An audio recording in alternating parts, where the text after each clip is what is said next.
A corporation is built upon the selling of things that have no substance.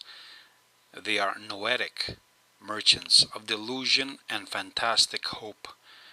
Their wares are imaginary, theoretical pieces of the piece of the proverbial pie. They sell participation to those excluded from the in crowd. The act of haggling consists in seeking out the least amount one or both participants feels no shame in making a big issue out of. The largest gain is attained by the haggler least embarrassed by the disputed amount's value. Memory is a way of holding a unity together in fluid space-time.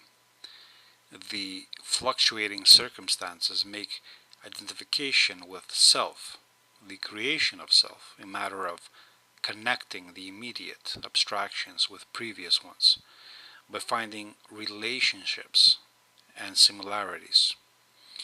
This similarity or pattern perception becomes fundamental as it is upon this recognition where a mind can connect with the past. The identification of self with that manifestation in the past becomes troublesome unless there is a continuity of interconnectivity using memory. The brain can trace back itself in its multiple manifestations by connecting the intermediate stages in a chain of causality, even if the present state has little in common with the state in the distant past. Intelligence is not necessarily advantageous to survival or always a trait contributing to fitness. Its advantage has always been found in its ability to outperform the competition within austere and certain circumstances and environments. When comfort, predictability, and abundance become the norm, then stupidity gains an upper hand. Funny thing about balance, Lisa's comments on a forum, Know Thyself, reminded me of it. If we assume that entropy is increasing, then we can visualize this as a current, a wave flowing towards a uniform expanse where it will settle down in some state of undisturbed expanse of nearly absolute stillness, an expanse of near infinite glass-like smoothness. The wave reminds me of Evola's imagery and his Ride the Wave title of the book he wrote. Balance is like a tightrope walker, using Nietzsche's metaphors, Nietzsche's imagery. And like a surfer or a mountain climber, we ascend to the top and then try to balance ourselves there. The wave builds momentum as it approaches the shore. The level solidity of the static absolute. What is balance then? When nothing is still. It is this teeter-tottering on the wave's peak, riding the wave, and as such, remaining relatively unchanged in relation to it, before one falls over and is swept away. The momentary balance is what control is. The mastery of oneself in relation to uncontrollable liquidity, the constant adjustment to the chaos of the wave, by finding in its flow patterns of predictability which help the surfer adjust himself in relation to it. This is what mastery is. This is the image of the dancing star, which the chaos can give birth to, the beautiful, the sublime amidst the churning chaos of interactivity. Spengler described the Romans as a civilization and the Hellenes, the Greeks as we know them, as a culture. For him, a civilization was an end stage of a culture. Taking a cue from his comments, fertilization and begetting, I consider the Hellenes a balance, a harmony of the masculine and the feminine spirit. These Hellenes, fertilized by many cultures around the Mediterranean basin, and they gave birth to the greatness that they were. Here we see how the environment participates in the development of a people. As a culture, in the interaction of a population with the environment determines the outcome of the culture itself. If it were not for the relative inhospitability of the Greek peninsula and its access to the sea, then the Hellenes would never have developed from a nomadic, warlike tribe to what they became later on. The Romans inherited this masculine, feminine past, and they flexed it in its true masculine fashion. They were the baby boy birth by this masculine feminine fertilization, represented by the Athenian and the Spartan ways of life, but lacking this balance to the extent that the source had it, that is, the Greeks had it. It could not develop beyond its premises. All the Romans could do was what all males can do: fertilize other cultures, and with their inheritance, with mimetic heritage, and expand the domain of their control. In the Hellenes, we see the true spirit of masculinity. It is not the denial or rejection of the feminine, it is the dominance over it and the total acceptance of it within oneself. To be male is to be in control over the feminine inside of you. And what is the feminine? Nature. Increasing entropy, surrender to the norm, an attraction towards the absolute, an attraction towards the ordered, which is lacking. In our days, the old shamans, the old tribal doctors, or the warlocks of witchcraft have been renamed as experts. It follows, given that magic is now called science, and alchemy is called chemistry, and astrology is called psychology, that this would happen.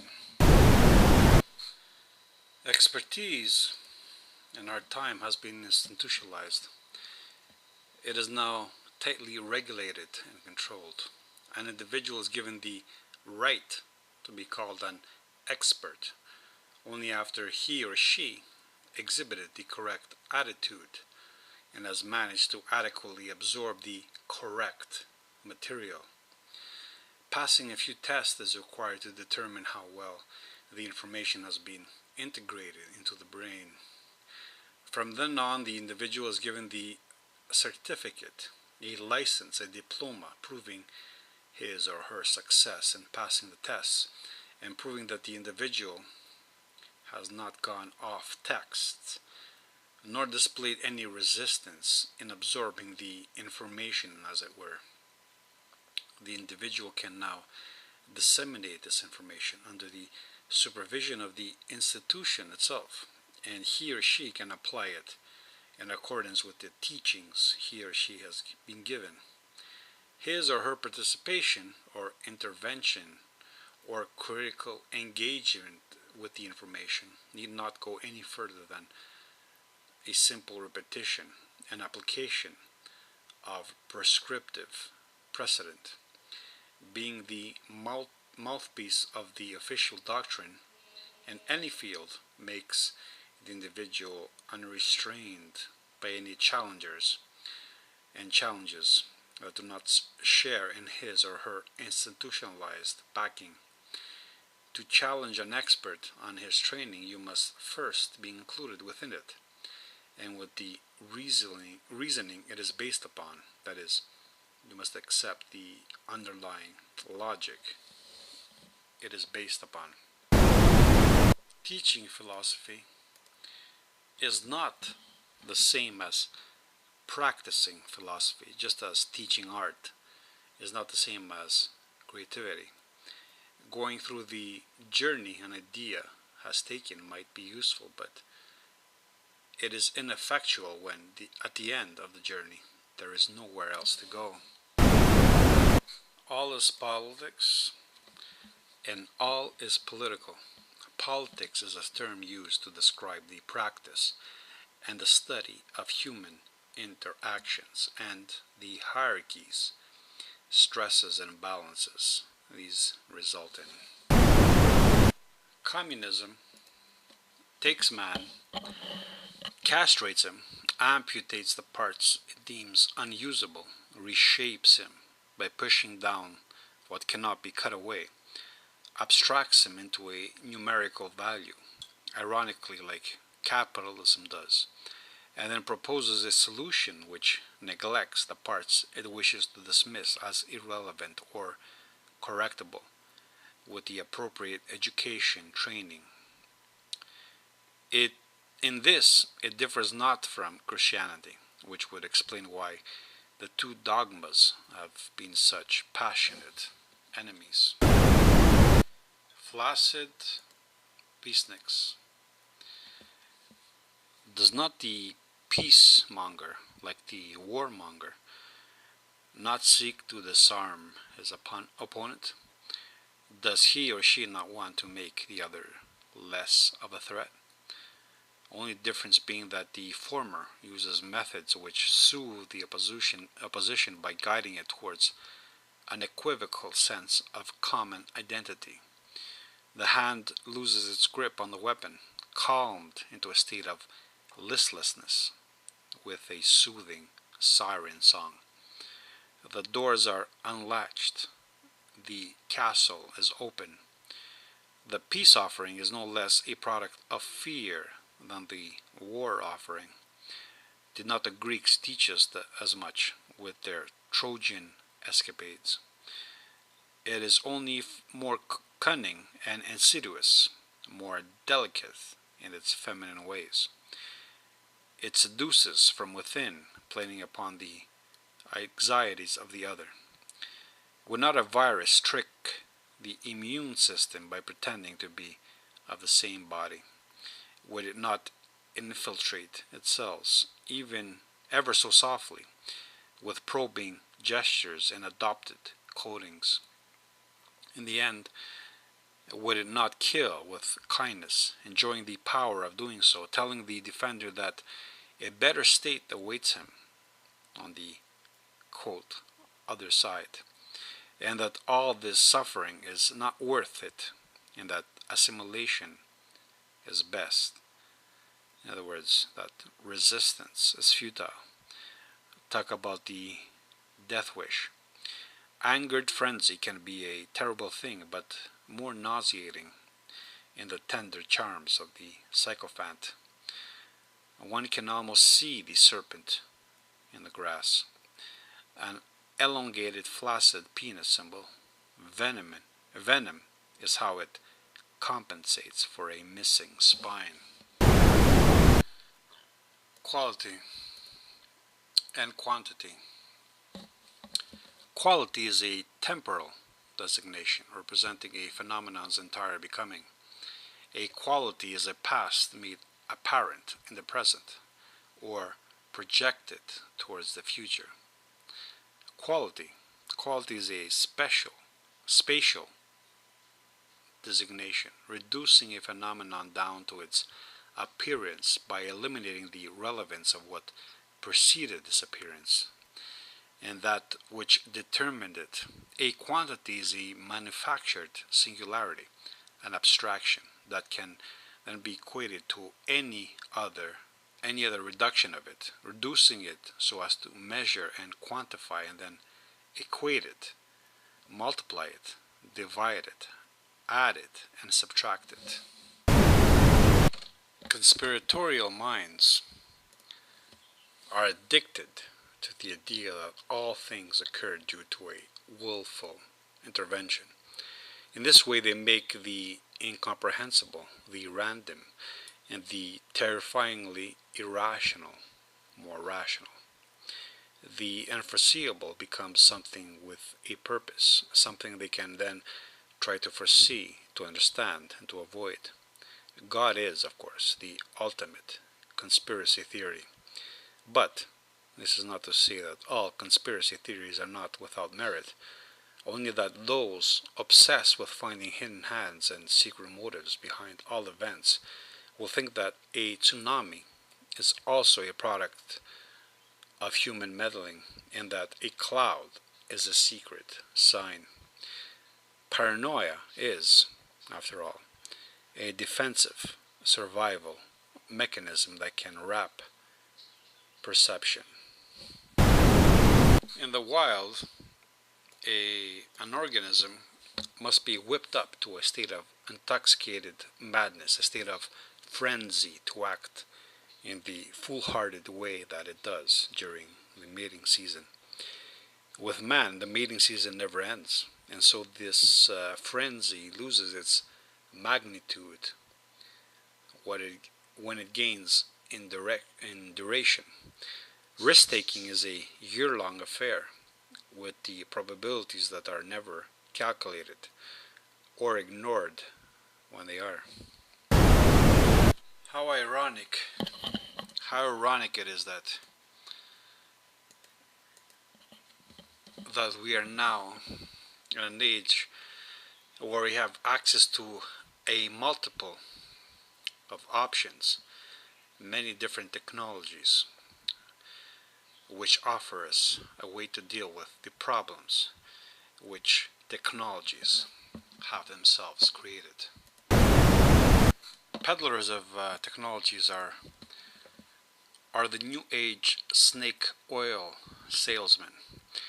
They feed on a weakness and ignorance, finding their niche amongst those who have become victims of technology.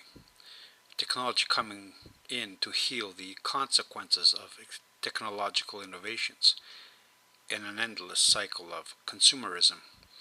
This planned fallibility, the idea that all new gadgetry come with a prescribed lifespan, is how they keep the imbeciles buying into the system. It's this renewal of a subscription in the form of a machinery that is supposed to all of a sudden improve our quality of life.